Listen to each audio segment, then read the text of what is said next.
Shalom adik-adik, apa kabarnya hari ini? Nah, kalau kakak tanya apa kabarnya hari ini, adik-adik di rumah boleh menjawab, dahsyat, luar biasa, yes, yes, yes. Kakak tanya sekali lagi adik-adik, apa kabarnya adik-adik? Dahsyat, luar biasa, yes, yes, yes. Nah, sebelum kita bernyanyi dan memuji Tuhan pada hari ini, kakak mau tanya nih kepada adik-adik, siapa yang di antara adik-adik yang sudah pulang liburan dari luar kota? Nah, kalau adik-adik yang sudah pulang liburan dari luar kota, oleh-olehnya jangan lupa dikirim ke rumah kakak ya. Nah, buat adik-adik yang belum bisa holiday atau belum bisa liburan bersama keluarganya pada tahun ini, jangan berkecil hati karena Tuhan selalu menyertai kita. Baik adik-adik, kita akan bernyanyi. Kita siapkan hati kita agar kita fokus dalam memuji dan memuliakan nama Tuhan. Kita bernyanyi, selamat pagi Bapa, selamat pagi Yesus.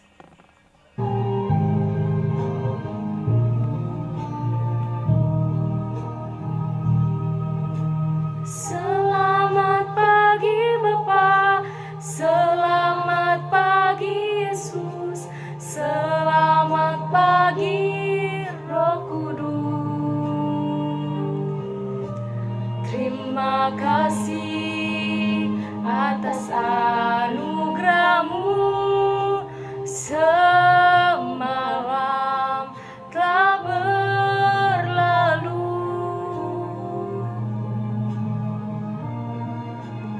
Ku memuji,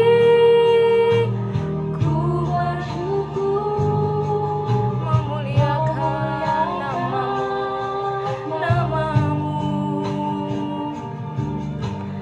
Allah Bapa, Putra, Roh Kudus, terima kasih.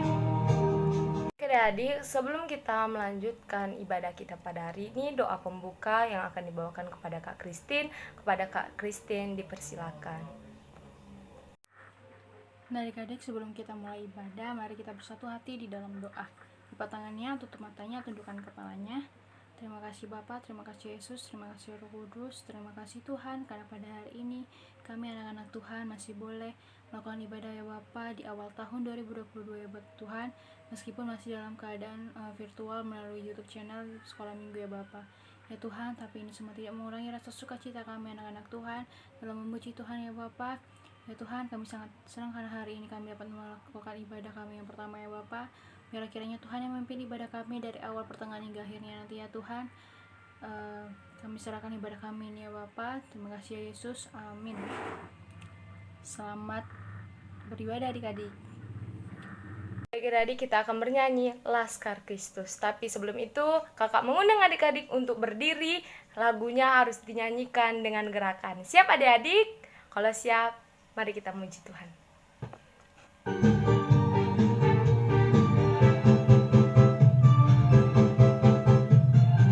Laskar Kristus.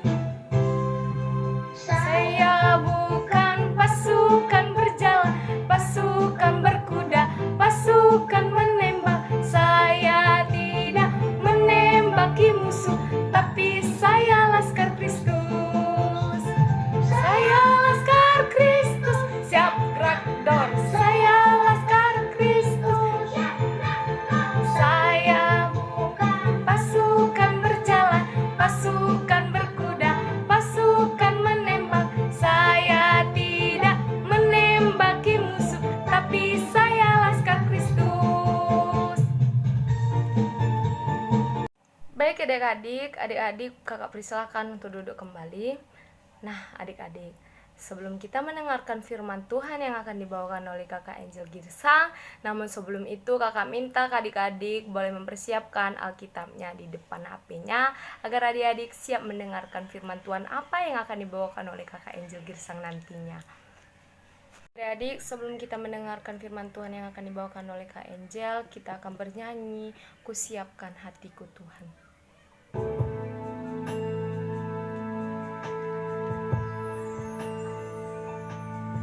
Kusiapkan hatiku Tuhan untuk dengar firman-Mu saat ini. sujud menyembahmu Tuhan, masuk hadiratmu saat ini. Curahkan urapanmu Tuhan bagi jemaatmu saat ini. Ku siapkan hatiku Tuhan, hatiku Tuhan, untuk dengar firman-Mu. Firman-Mu Tuhan tiada berubah.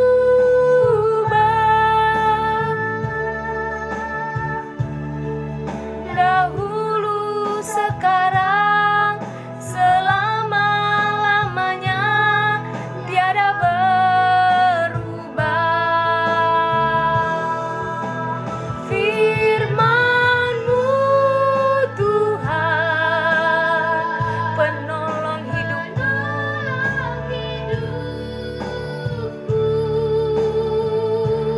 Ku siapkan hatiku Tuhan, untuk dengar firman-Mu. Shalom adik-adik, sebelumnya kakak ingin mengucapkan selamat tahun baru untuk kita semua. Semoga di tahun yang baru ini adik-adik sekolah minggu memiliki hidup yang baru, sukacita baru dan semangat baru. Dan yang paling penting, terus bersemangat untuk mengikuti ibadah sekolah minggu. Nah, kali ini kita akan mendengarkan cerita firman Tuhan. Yuk disiapkan Alkitabnya. Dan kalau sudah, kita akan mengawali firman Tuhan dengan berdoa. Mari kita berdoa. Tuhan Yesus, kami mengucap syukur dan berterima kasih karena pada tahun yang baru ini kami masih bisa melaksanakan ibadah sekolah minggu. Dan sekarang kami ingin mendengarkan sedikit dari cerita firman Tuhan yang akan disampaikan nantinya. Biarlah kiranya Tuhan pakai hati dan pikiran dan juga telinga kami untuk bisa mendengarkan firman Tuhan dengan baik. Terima kasih Tuhan Yesus, haleluya, amin.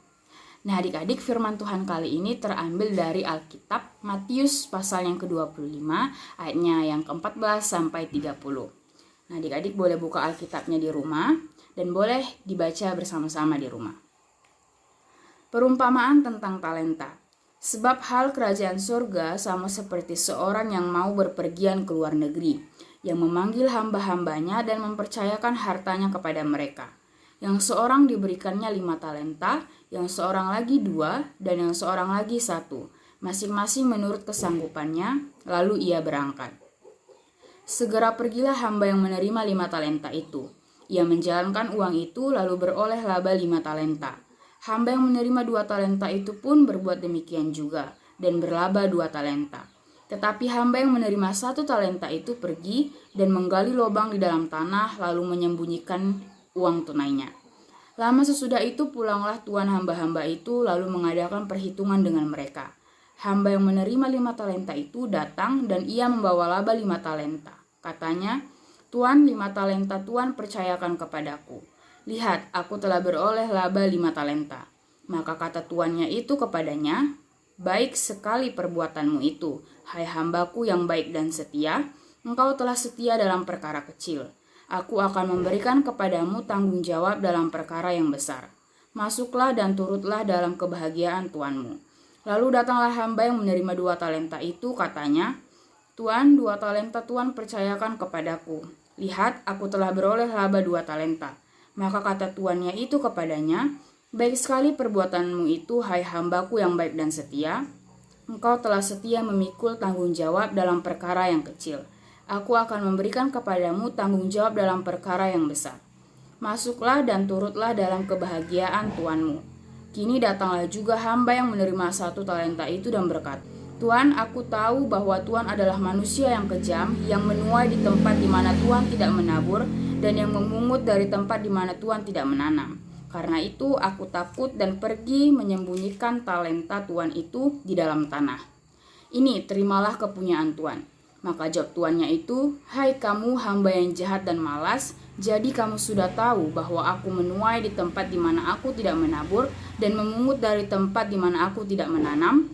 Karena itu sudahlah seharusnya uangku itu kau berikan kepada orang yang menjalankan uang, supaya sekembaliku aku menerimanya serta dengan bunganya. Sebab itu ambillah talenta itu daripadanya dan berikanlah kepada orang yang mempunyai 10 talenta itu. Karena setiap orang yang mempunyai, kepadanya akan diberi, sehingga ia berkelimpahan. Tetapi siapa yang tidak mempunyai, apapun juga yang ada padanya akan diambil daripadanya. Dan campakkanlah hamba yang tidak berguna itu ke dalam kegelapan yang paling gelap, di sanalah akan terdapat ratap dan kertak gigi. Nah adik-adik, tema firman Tuhan pada minggu hari ini yaitu setia dalam berbagai perkara. Adik-adik tahu nggak sih apa itu setia? Setia artinya berpegang teguh, patuh, dan taat. Nah orang-orang yang setia, seberat apapun dan bagaimanapun tugas yang dijalankannya, ia tetap melaksanakannya dan ia tetap memenuhi janjinya. Nah sedangkan perkara adalah persoalan atau masalah atau urusan. Jadi setia dalam berbagai perkara artinya patuh dan taat dalam setiap persoalan maupun masalah yang dihadapi. Nah adik-adik, bagaimana sih ciri-ciri orang yang setia dalam perkara kecil? Nah orang-orang yang setia dalam perkara kecil yaitu yang pertama yang dapat dipercaya. Nah melalui firman Tuhan tadi, perumpamaan tentang talenta ini mengajarkan kepada kita bahwa kita harus setia melaksanakan apa yang dipercayakan kepada kita dengan baik sampai pada kedatangan Sang Tuhan. Nah adik-adik, mereka yang tidak dapat dipercaya adalah mereka yang menyalahgunakan sesuatu untuk yang tidak seharusnya. Maksudnya gimana kak? Nah misalnya adik-adik diberi oleh mama papanya uang persembahan 5.000, tetapi adik-adik gunakan untuk membeli jajan. Nah itu berarti adik-adik tidak menggunakan untuk keperluan yang seharusnya. Sehingga jika demikian, bagaimana adik-adik bisa setia dalam perkara kecil kalau adik-adik tidak dapat dipercaya? Nah ciri-ciri yang kedua yaitu bertanggung jawab dengan apa yang dipercayakan. Nah, tugas kita adalah bertanggung jawab dengan apa yang telah dipercayakan kepada kita. Seperti ketiga orang hamba tadi, semuanya mendapatkan talenta sesuai kesanggupannya masing-masing dan tidak ada yang tidak mendapatkannya. Nah, orang yang pertama dipercayakan 5 talenta, orang yang kedua dipercayakan 2 talenta, dan orang yang ketiga dipercayakan 1 talenta. Nah, adik-adik, kalau kita tidak bisa bertanggung jawab dengan tugas yang sudah diberikan kepada kita tidak akan mungkin bisa setia di dalam perkara kecil. Nah, selanjutnya ciri-ciri orang yang setia dalam perkara kecil yang terakhir yaitu tidak menunda-nunda waktu. Nah, adik-adik, menunda-menunda waktu selalu merupakan sikap yang tidak baik. Seorang yang setia dalam perkara kecil tidak akan menunda waktu mereka. Mereka akan memanfaatkan waktu dengan cermat dan sebaik-baiknya untuk mendapatkan hasil yang banyak dan maksimal. Nah, jadi kak, apa yang kita dapatkan kalau kita bisa setia dalam perkara kecil? Nah, dalam firman Tuhan tadi, upah bagi mereka yang setia dalam perkara kecil yaitu yang pertama, dipuji oleh tuannya atau pemimpinnya, seperti di ayat yang ke-21 dan 23. Selanjutnya, mereka dipercayakan perkara yang lebih besar, seperti di ayat yang 21 dan 23 juga. Dan mereka menjadi orang yang istimewa. Dan akibat bagi mereka yang tidak setia dalam perkara kecil yaitu kehidupannya tertekan dan terhimpit oleh perbuatannya sendiri. Talenta yang ada padanya akan diambil dan diberikan kepada orang lain seperti di ayat yang ke-28 dan 29. Dan yang terakhir, mereka menerima penghukuman yang menyakitkan seperti di ayat yang terakhir tadi. Di sanalah akan terdapat ratap dan kertak gigi. Nah, jadi adik-adik, dalam firman Tuhan kali ini mengajarkan kepada kita untuk mari kita bersama-sama hidup sebagai hamba Tuhan dan sebagai anak-anak Tuhan Yesus yang setia di dalam berbagai perkara. Yuk adik-adik, kita mulai dari perkara kecil. Kita selesaikan, kita harus bertanggung jawab dan kita harus menjadi orang yang dapat dipercaya. Dan jangan menunda waktu. Pastilah adik-adik akan dipercayakan oleh perkara-perkara yang lebih besar. Nah adik-adik, sekian firman Tuhan kali ini. Kakak harap adik-adik dan kita semua sama-sama bisa setia di dalam perkara kecil sehingga nantinya kita bisa dan kita sanggup untuk perkara-perkara yang lebih besar. Nah, sekian firman Tuhan kali ini. Yuk kita tutup di dalam doa. Tuhan Yesus, kami bersyukur untuk firman yang sudah disampaikan tadi. Biarlah kiranya adik-adik sekolah minggu bisa setia dalam perkara kecil dan juga bisa menjadi orang-orang yang bertanggung jawab, orang-orang yang tidak menunda waktu dan bisa menjadi orang-orang yang dapat dipercaya. Tuhan, sekian firman Tuhan kali ini, biarlah kiranya firman Tuhan tadi bisa menjadi pedoman untuk kehidupan kami dan untuk kehidupan adik-adik ke depannya. Terima kasih Tuhan, kami akan melanjutkan ibadah kami hanya di dalam nama anak-Mu Tuhan Yesus Kristus. Kami telah berdoa dan mengucap syukur. Haleluya. Amin. Luar biasa ya adik-adik firman Tuhan yang disampaikan oleh Kak Angel tadi. Kiranya firman Tuhan tadi bisa menjadi pedoman di dalam kehidupan adik-adik, boleh diterapkan di dalam kehidupan adik-adik, mana yang baik dan yang buruk dibuang. Oke adik-adik, nah kita sudah di ujung ibadah kita pada hari ini. Namun sebelum itu kita akan mendengarkan warta sekolah minggu dan doa penutup yang akan dibawakan oleh Kak Juli. Kepada Kak Juli dipersilakan. Mari kita bersatu dalam doa, semuanya lipat tangannya, tutup matanya, tundukkan kepalanya. Mari kita bersatu di dalam doa. Terima kasih Bapa, terima kasih Yesus, karena pada hari ini Tuhan kami masih boleh melakukan ibadah sekolah minggu kami walaupun secara online. Kiranya tidak mengurangi rasa sukacita kami anak-anak sekolah minggu untuk memuji dan memuliakan nama Tuhan. Tuhan, kami akan tutup ibadah sekolah minggu kami pada hari ini. Tuhan, kiranya berkati adik-adik yang ada di rumah, berkati orang tua kami dimanapun mereka berada, dan berkati setiap pekerjaan orang tua kami. Apapun yang dikerjakan orang tua kami, biarlah menjadi berkat untuk di kehidupan kami sehari-hari. Inilah doa kami Bapa, di dalam nama-Mu Tuhan Yesus Kristus kami sudah berdoa. Haleluya, amin.